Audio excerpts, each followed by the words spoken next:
The St Kilda Football Club is going all in. Where it leads them is the big unknown and is no doubt making Saints fans excited, but also a bit nervous.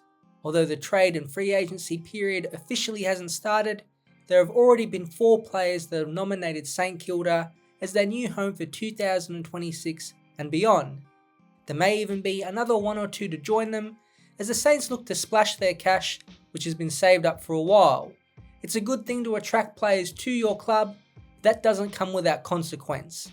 St Kilda is finding that out right now, but we'll be hoping this bold player acquisition strategy pays off sooner rather than later.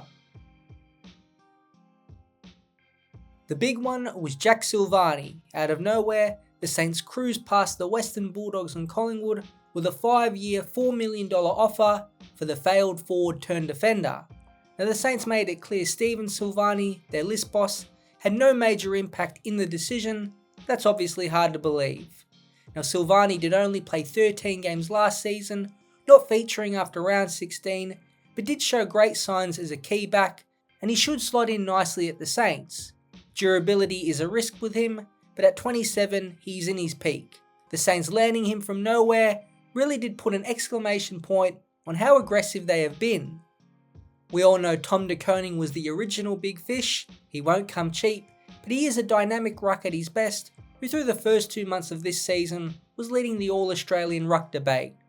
Now he's had his own durability concerns and really failed to impact for an entire season, but he has undeniable football talent.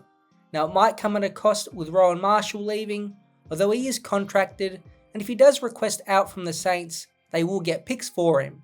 They might end up needing them. Currently, the club has selections 7, 43 and 58 in the upcoming national draft. Manoeuvring will need to be done to get the final duo of the 4. Liam Ryan from West Coast and GWS's Leclerc will need to be traded for.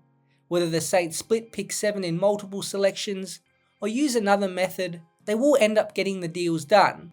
Ali will join on a 4-year deal worth around $3 million, and Liam Ryan a 3-year contract worth around $1.8 million. Now Ali has shown flashes for the Giants, but is still a touch raw at 24, but anyone with his athletic profile has big potential, and we all know how good Ryan is. At 28, he's still got a few solid seasons left, and paired up with Jack Higgins and Max Hall, it will give Lyon another goal-kicking option and creative forward-half player. I think most people have applauded the Saints for having a crack to get in some players, but at the end of the day, results will determine the actual success of these moves. Some of these results won't just be on field. Before we get to that side of things, let's have a look at the salary cap and locker room. They are fascinating.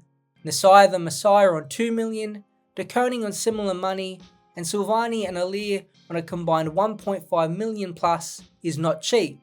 Now I know the salary cap will only be going up, and the Saints have had a war chest for a while, but surely the cap situation is at least getting a little tight.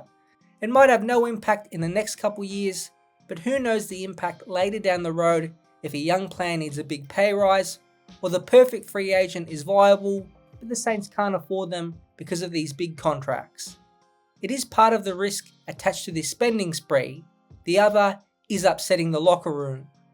The current situations with Callum Wilkie and Marcus Windhager are no doubt concerning. It still feels like Wilkie will stay and even end up as St Kilda captain, but with opposition clubs lurking, it has to be a worry. Either way, you would think the Saints will have to increase his current deal worth around $700,000 to $800,000 a season, which is similar to the new backline recruits in Silvagni and Alir. Clearly, Wilkie is worth much more than that. Now the Saints do have him under contract until 2027, so they don't need to trade him even if he requests one, but it might become an awkward situation for the next potential captain. The same can be applied to young midfielder Marcus Windhager. He has been tempted by opposition clubs after wanting around a 4-year deal, but the most recent reports show he is still likely to stay at Moorabbin. It is a risk with offering big dollars to opposition players. Your own players rightly so can question why, and with their own contracts, it can make things complicated. But the big question belongs on field. Are St Kilda splashing the cash for a purpose, or is it purely for the sake of it? Let's have a look. Silvani and Alir alongside Wilkie is a great backhand. Wilkie can play on all types of forwards, and Silvani is best suited to be a number 2 or 3 key back. It's probably on Alir to develop the most in the off-season and try and get the best out of himself. Now where this leaves youngster Alex Taru is also interesting. No team really plays with 4 talls in defence, so perhaps the Flying Viking moves forward of the ball or plays more in the VFL to keep developing. At least Ross Lyon has tall options, which he didn't have in 2025. Now De Koning should fit in smoothly as a ruck, and with the potential for new ruck rules favouring athletic players, 2026 should be his career best season, with or without Marshall alongside him. Then Ryan is just another player full of class to help Jack Higgins and the other smalls in that forward line. The 4 targets do fit into this St Kilda team and have a purpose. Are any of them the star on baller they desperately need? No, but they are at least stocked up in the tall cabinet, and Ryan will kick plenty of goals. But a big jump up the ladder will still come from the young core at St Kilda that they have drafted and developed over the past few seasons. The 4 player additions so far are nice, albeit expensive pieces, but unlikely to be the reason that they reach top 4 and beyond. But if you throw in a healthy and firing Max King in that forward line, alongside Cooper Sharman and perhaps the Flying Viking, that is where St Kilda excitement should come from. King is a 50-goal forward at his best and will help ease the load on others, and with Ryan, Higgins and Hall at his feet, that is a dangerous forward 50 group. We covered the back 6 already, which aerially will be more Samuel Silvani and Alir, who both have upside, so it's still the middle of the ground, which is probably the worry. Wangini Millera will have a full pre-season as a midfielder, but can the others around him like Mitch Owens, Darcy Wilson, Windhager, Mateus Philippou, Toby Travalia and Hugh Boxall grow into their roles in that midfield group or forward of centre? There is potential there, but uncertainty. I guess you could say that for the entirety of the St Kilda Football Club. Now the media will place high expectations on the Saints. AFL.com's Damien Barrett already said the only validation of the strategy was to make a preliminary final, which is a bit ridiculous, so let's try and keep it real. Absolutely the Saints should be better in 2026, and we'll be hoping for a few things. The first is that the tools in their squad stay healthy and improve, the main one probably being Max King.